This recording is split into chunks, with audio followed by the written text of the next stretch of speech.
পরে এই দোয়াটা পড়তে পারেন। এবং ৩ নাম্বার হচ্ছে আপনার চোখের জ্যোতি কমবে না, চোখের জ্যোতি ঠিক থাকবে এবং চামড়া নষ্ট হয়ে যাবে না।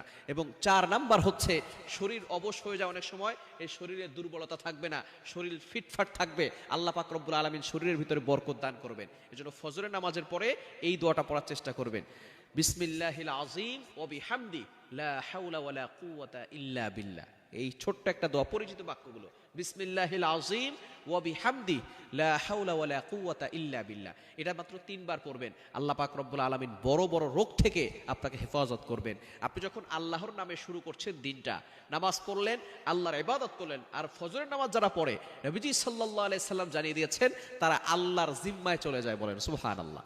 আল্লাহ তাআলা বলছেন ফজরের নামাজ যারা পড়বে তারা পরবর্তী ফজর পর্যন্ত আমি আল্লাহর জিম্মায় থাকে। আর আল্লাহর জিম্মায় যারা থাকবে তাদের কোনো টেনশন থাকবে না, নো চিন্তা ডু ফুর্তি।